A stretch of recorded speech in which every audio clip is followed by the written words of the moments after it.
All right, guys. Hey, guys, this is Brandon with USF1. We're continuing on the driver profiles for the Formula One 2017 season, and we just finished up with Sauber with Pascal Wehrlein and Marcus Ericsson. Going from the bottom up, now we're going to be going from Renault on to Renault and talking about their newest driver and one of my favorites and one of the most unluckiest, and Nico Hulkenberg. See you shortly.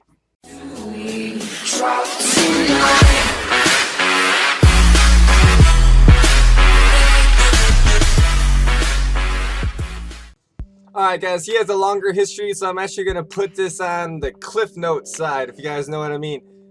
Yeah, he won the German Junior Kart Championship at age 15 and followed that up with a victory in the German Kart Championship in 2003. After another year in the German Kart Championship, in which he finished second, Hulkenberg made the transition to motor racing. Let's fast forward to GP3, where to the F3 Euro Series, while he also joined Williams as a test driver. Hulkenberg won the title this time and moved up to the GP2 with his AR team.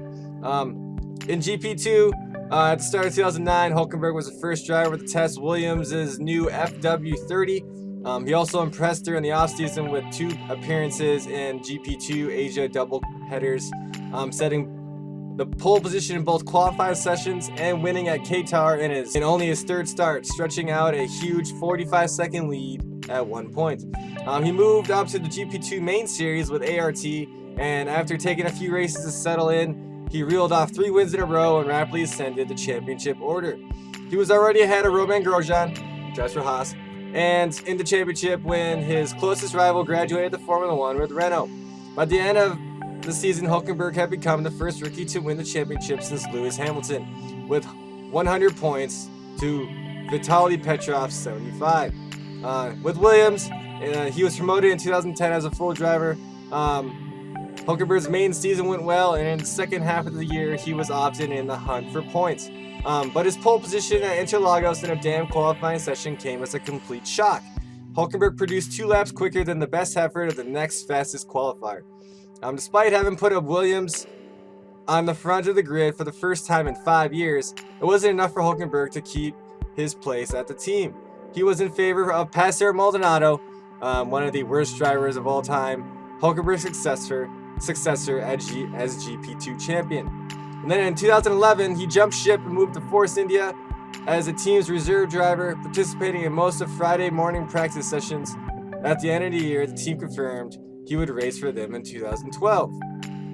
Hulkenberg made steady progress after returning to his race seat in 2012. His season culminated in another good performance at Interlagos, where he led for 30 laps in the same kind of mixed conditions he had excelled in 2 years earlier.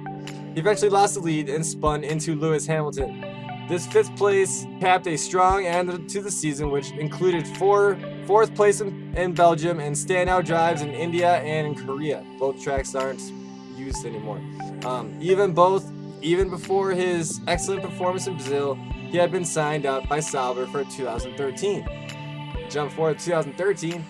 However, Hulkenberg's move to Sauber proved a disappointment, and before the end of the year, he had announced a return back to Force India in 2014.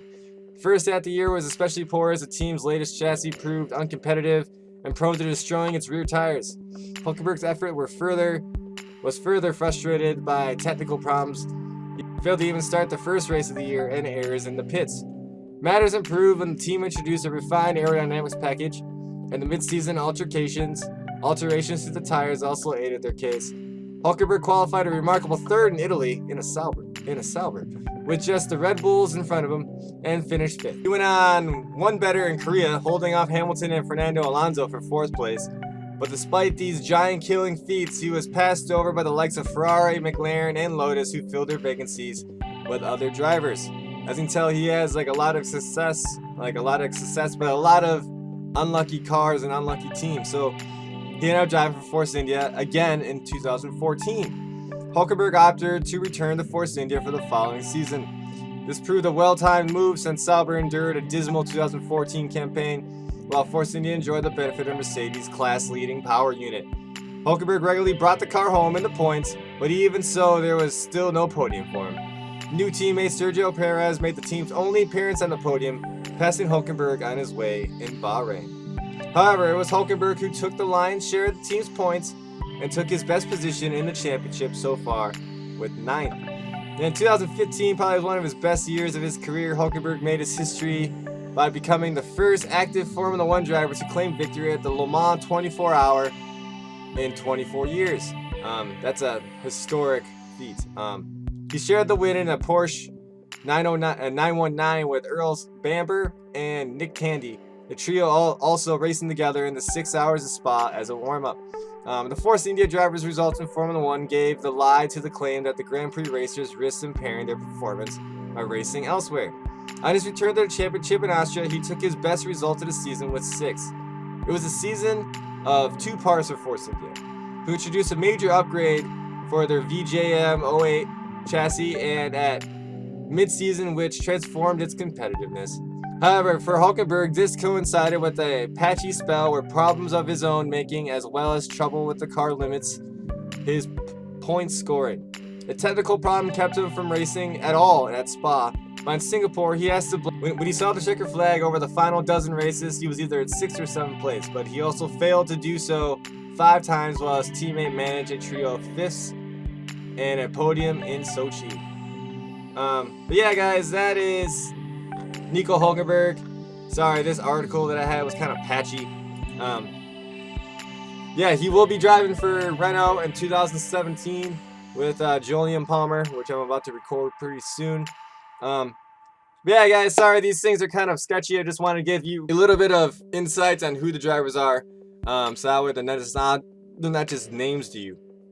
Well, at least give you guys a little bit of background for them, and so they're not like, so that way they'll be like household names to you if you were ever to be inclined to ever look them up or figure out who they are. But yeah, guys, I'm Brandon with USF1, your source for Formula 1 news here in North America. Slap that like button if you like this video, which even though this video is crap, so watch the other ones, they're a lot better. All right, and subscribe if you're new for more Formula 1 content. I will be recording all year. I've been doing kind of like a daily thing, so if not bi-daily, kind of depends if I'm up for it or not. But yeah, guys, I will see you later, and take care.